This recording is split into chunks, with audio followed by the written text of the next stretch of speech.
Hey, Tundra Nation, welcome back to another episode, the fourth, in fact, of Ask Tundra Nation, the segment of the show where you guys, the fans, get to generate and get some of your content and questions answered here, either live on the air with us on the live stream or recorded here on the channel. If you guys don't know where the segment came from, it came from our live stream where, once again, the Discord members get their questions answered from me and Hypo and the guest, at least, every Saturday night. It became wildly popular, and now we have to do more of it to make sure that people get their questions answered, stay happy with me, and try not to hang me.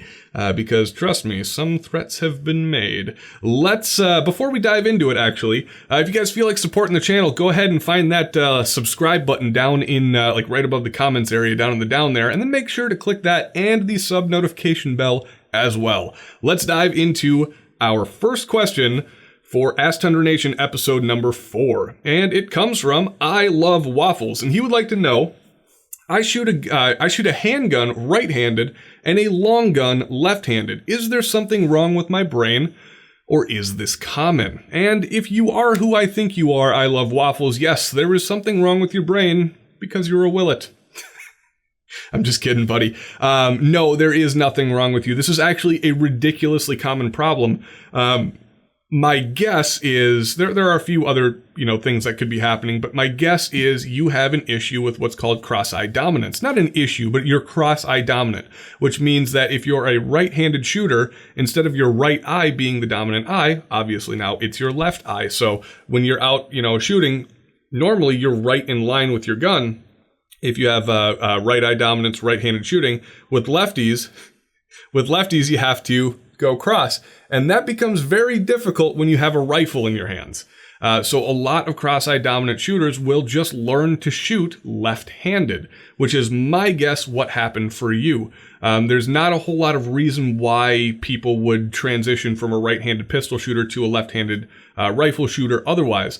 And working as a range officer for as long as I did and have in the industry, I can tell you that it's probably to the tune something of 15 to 20% of, most of the shooters that I encountered were either cross-eye dominant or struggled with something very, very similar. The great news is that it's relatively easy to overcome, and it sounds like you're already a decent shooter. You just wanted to know why, perhaps. Hopefully I answered that question for you, Ben.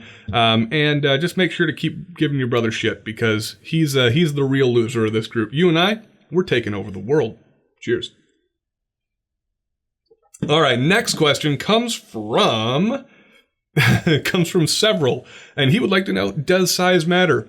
I don't know. Ask your wife for me.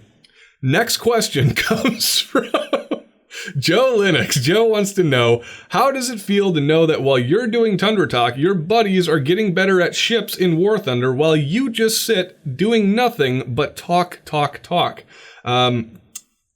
Straight cash, homie. That's what I gotta say. No, I'm just kidding. How does it feel? Hey, you know what? You guys gotta catch up to the awesomeness here. That's totally fine. I understand. I want to give you some of that time to make sure that that you can capture some of that lightning in the bottle that I've experienced at those higher BR tiers.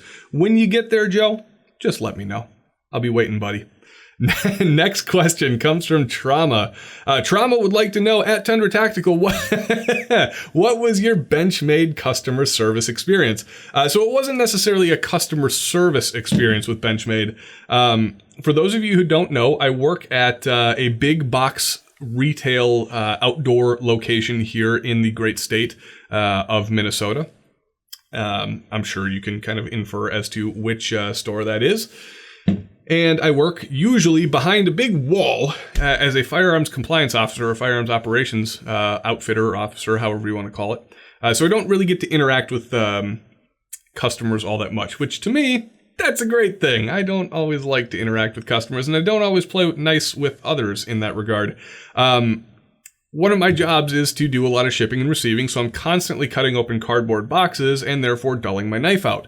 So a while back, I don't know, a couple of months ago or a month ago, I got a tack pack, like randomly in the mail from Tac Pack. So thank you, those guys, for sending it to me. And it had actually kind of a nice, nice folding knife in it.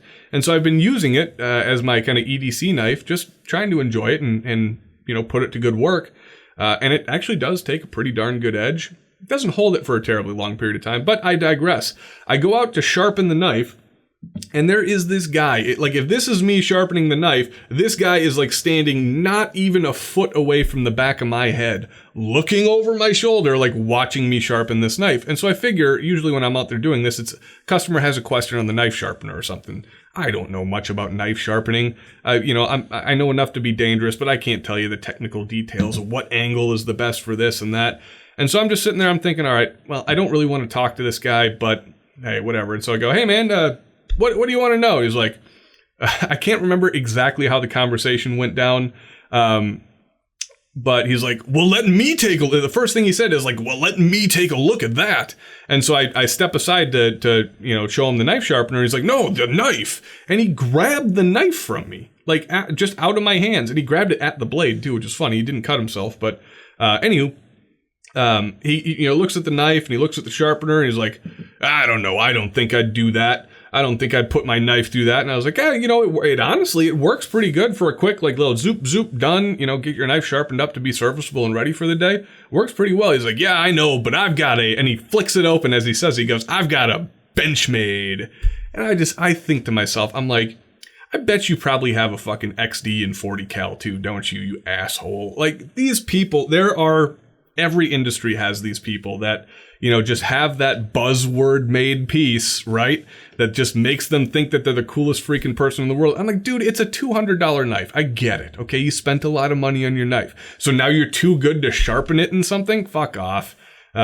So that got under my skin a little bit. But then I turned around and I realized I was like, actually, I kind of felt good to just be like, I didn't say any of this to his face. I wouldn't have a job if I did. But just sometimes it feels good to just get out there and vent about those idiotic people that you face on a day-to-day basis. And I'm sorry if anybody that's watching that works with me, that's my boss, sees this, but hey, that's how I am. That's what I do. You should know me better than that. Here we go. Next question comes from, I lost where we were. Shoot. We talked about plate carriers last week. Isn't it funny how you accidentally flick up on the screen and then all of the planning and stuff like that goes away? Of course, there's Lexi in the outside trying to get in. This is coming from Dr. Catmilk, and he would like to know how many rounds fired until a carry gun is vetted as reliable. So this is actually kind of one of those hot button, hot discussion topics. Break-in time for a gun. And there's the camp that says, well, a gun shouldn't need to be broken in. It should just be ready to rock and roll from the get-go. And then there are the people that say, well, no, there is, some tolerance to be built there, or the gun needs to kind of fall into tolerance. And neither one of you guys are really right and neither one of you guys are really wrong, I guess. There are valid parts and opinions and pieces to each of those arguments.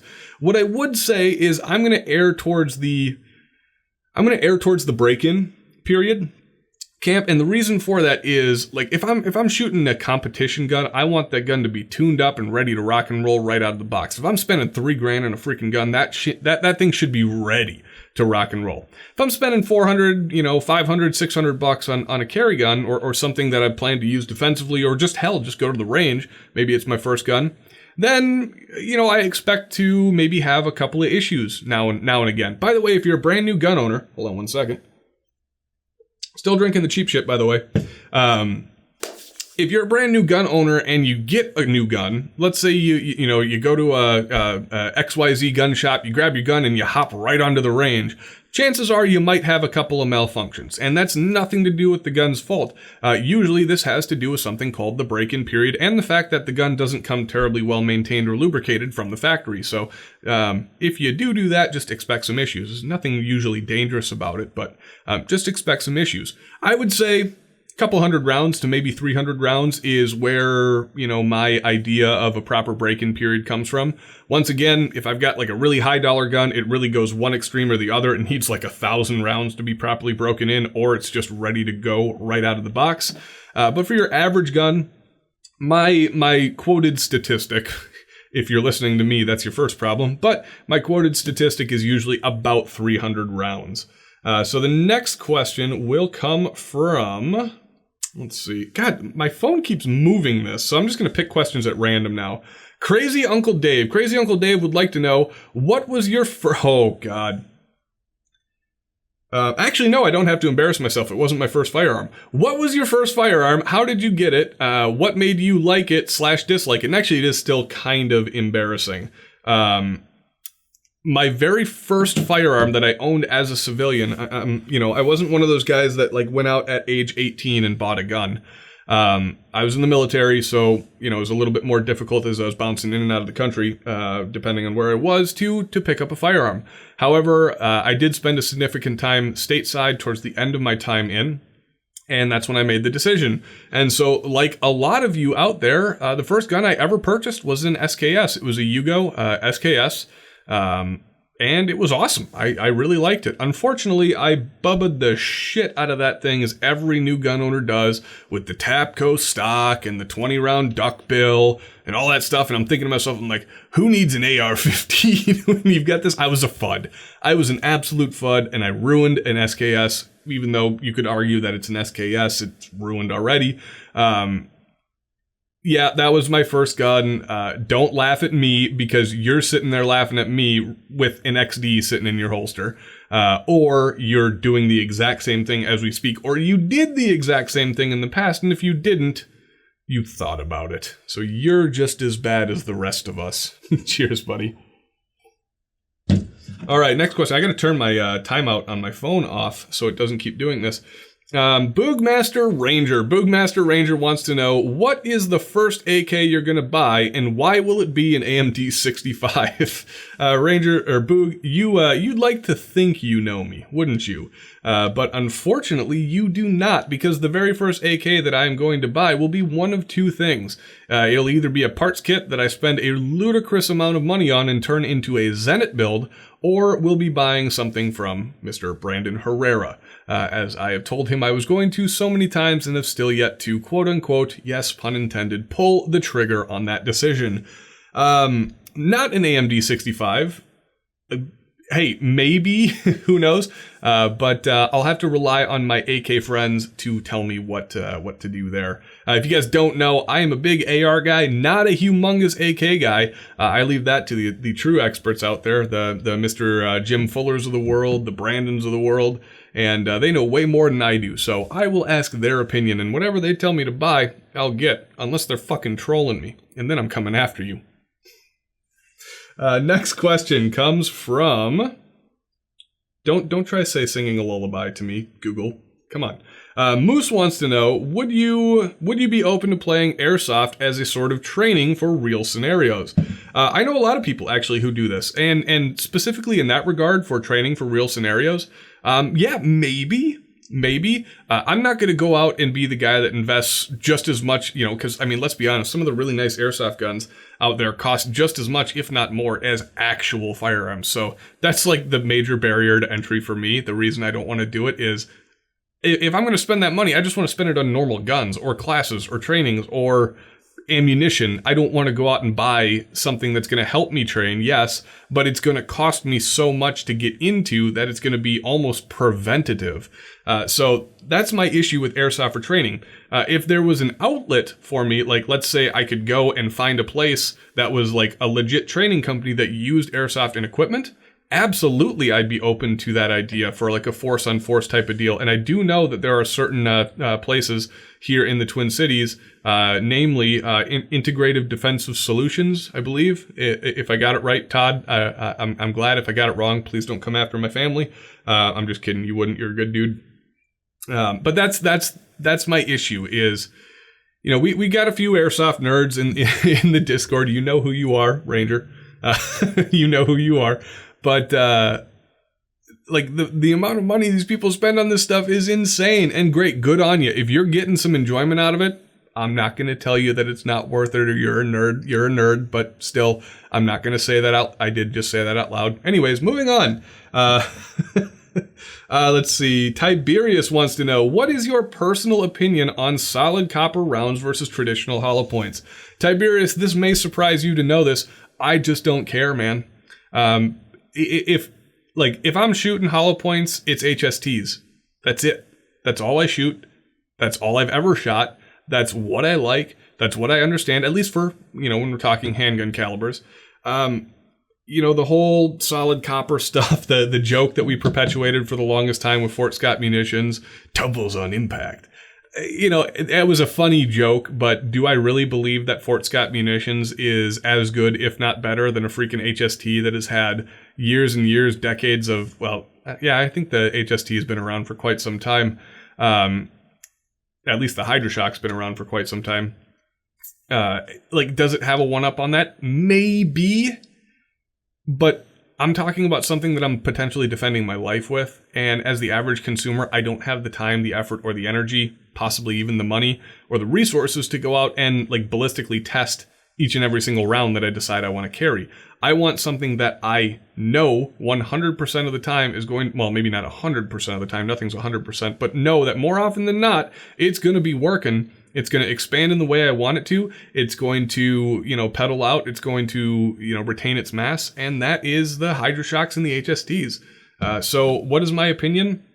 I guess I've never really not wanted to have one, but I've just never really thought of a need to have an opinion for the hollow point versus solid copper bullets. Maybe more in a hunting application. I think it could be better, especially if the whole tumbling thing for solid copper rounds really does play an effect, because with hollow points and soft points, you might have a little bit harder time breaking through bone, whereas a solid copper round, being that it's slightly harder than lead, would have a little bit easier time breaking through. I really don't know. I'm not a huge, as Matt Smith would say, subject matter expert on the different types of ammunition or subtypes, in terms of defensive ammunition, calling out hollow points versus solid copper. I appreciate the question, man. I'm sorry I couldn't answer it a little bit more in depth for you, but that's just the way it is. I fear change. I usually like one type of thing and I just stick with it. It's not that I'm not open to other opportunities or products or ideas, but I'm the kind of guy that says if it ain't broke, don't fix it. So that's my opinion. If it ain't broke, don't fix it. Stick with what you know. If you love your solid copper stuff, go nuts with it. If you love your HSTs, your hollow points, your spear gold dots, or whatever you want to carry, go nuts. Just keep laughing at the rip rounds. Ranger will get that joke. Let's see. Marky Merck. We haven't heard a question from him in some time. Marky Merck says, now that you've made it clear to the Tundra Nation that you are a chicken tendies man by choice, what sauce, if any, do you use, and what is your perfect pairing? This is an outstanding question, Marky Merck, and I'm super, super happy that you asked it. My chosen sauce of choice, that's redundant, is, drumroll please, honey mustard. Honey mustard, in my opinion, is the most outstanding condiment in the entire world. Regardless of who you are or what you say, if you disagree with me, I'm sorry, you're wrong. Barbecue sauce, pretty decent. The sweet and sour stuff, pretty decent. Buffalo sauce, pretty decent. But man, some good hot chicken tendies with some just very, sweet and tangy honey mustard sauce. Nothing better. Nothing better. Appreciate the question, buddy. Thank you. Hope all is well with you and the family, too, by the way. Canadian Defector wants to know, why do FUDs keep stealing my brass? Because you allow them to. You are an enabler. Put your foot down and say, you shall not pass. This is my brass. That was an unintentional rhyme. That was unintentional, and I realized I was going to rhyme it about halfway through I said it. Maybe you can see in my eyes when that clicked. You're allowing them to. Tell them no. Stand up to the FUD. Because trust me, they're not going to do shit. They're going to talk a big game, but they're not going to do anything about it. All right, let's dive down a little bit farther. We're going to go a little bit more random. What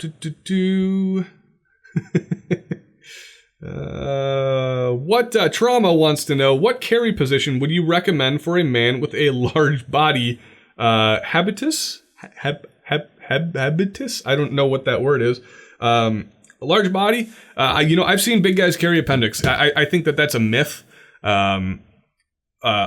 It depends on the holster and the design. If you're feeling uncomfortable with your particular design of holster, chances are you might want to look into a different design. Obviously, we've learned over the course of time, especially with how popular the small holster guy and the company has become, we've learned that there's not one type of appendix carry. There's not one type of 3 o'clock or 9 o'clock, or God forbid you're stupid enough to carry small of the back, or even worse, a shoulder holster. There's not just one type. There's multiple different kinds. And a lot of these guys, i.e. our friends at Precision Holsters, have put a lot of time, thought, and actual, maybe not science, but research into the design of a holster for a different type of person, or for a ton of different types of people or persons. So what I would recommend that you do is try another one out, if you're not comfortable. For me, I would say appendix is still the best way to carry. If you're to the point where you're like a super big dude or a super big gal and it's like ludicrously uncomfortable and you can't find a way, start shifting that thing around. I'm not you, so I don't know. And that's, I guess, the ultimate point is I can speculate all day long, but it's just like you asking me, what's the best gun for me? My response directly to you is saying, to say, you wouldn't let me tell you what type of car to buy, so why should I be the one telling you what type of gun to buy? I can tell you what I like, and I can tell you what I think you might like, but you have to take it with a grain of salt because it's me, and I'm not you. What works for me doesn't necessarily have to work for you. And that applies directly to this holster conversation as well. So that, I think, is where we're going to end it for today, guys. Thank you for tuning in to episode number, what are we on, 4? Yeah, number 4 of the Ask Tundra Nation short-ish segment. We're drinking, we're having a grand old time answering your questions. Make sure to hit that subscribe button, click that notification bell, buy our shit on Teespring, and just have a wonderful day, guys. You guys are the Tundra Nation. You are the reason why we do what we do, and we appreciate every single second you spend watching our videos. Thank you so much, and this one goes out to you guys. Cheers. Bye.